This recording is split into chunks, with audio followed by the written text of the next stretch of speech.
SAA is returning to the skies next month. The tickets went on sale today. The national carrier's flights have been grounded for over a year.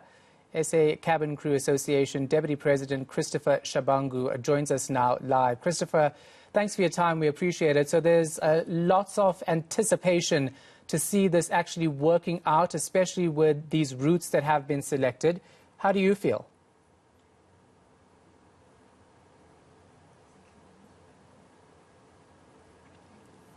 All right, Christopher, we're unable to hear you. Just maybe check if you're on mute. Sorry about that. I said good evening, Shahan, and good evening to your viewers. Hope you can hear me. As unions, we are surprised, particularly SACA and NUMSA. We're very surprised at the announcement by South African Airways board that South African Airways is going to be flying on train, because we didn't know. We were not consulted about this. We didn't know. There's still a lot of issues that still need to be ironed out before we can even talk about flying. We welcome it because obviously the workers are going to be going back. However, the issue is they're going to be going back under which conditions. So tomorrow we're going to be at the CCMA to deal with some of the issues or lingering issues that were supposed to be dealt with a while back and they were ignored. Unfortunately, tomorrow we have to deal with it. But we were surprised that South African was going to do that. Tell me more about the issues. Well, you have to talk to the issues of conditions of employment, the TLS issues that still need to be spoken to before we go on. There are people that took packages, people that left the airline. So we need to understand what is, how is the reboarding or the re-employment of those people going to take place. Another thing that you need to remember, most of the people who were asked to apply for their jobs to come back to the airline, bar the executive, which is obviously, again, another issue that needs to be spoken to. Remember that South African Airways went down because of the people that were running the airline at the time. So all of those issues need to be spoken to, and nobody should be excluded from applying. If the people in the lower grades are applying for the jobs, everybody else should apply, even in the executive. But besides that, the most important issues is that we need to understand, like as I speak to her now, Shahan, we don't even understand or know why it's only Cape Town that is going to be flown to domestically. Otherwise, why other destinations? We don't know. We don't have that information. So tomorrow at the CCMA, we're going to be dealing with other very important issues, as I told you just now.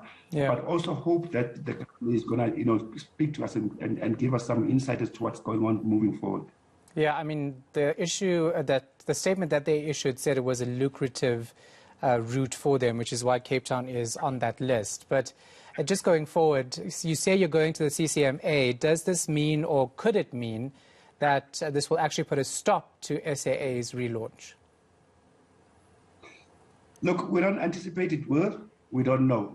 Again, because I must say this: we didn't make this application knowing the date of resumption. Of taking to the skies.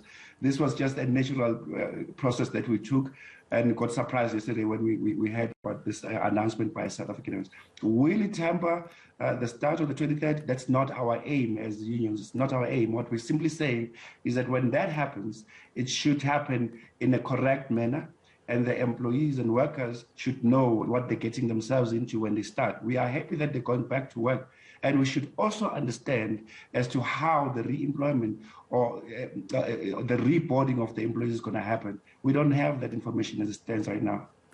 Strange. So you haven't been speaking to anyone at SAA for the past couple of weeks, or have you, and you're saying you just haven't been given enough information?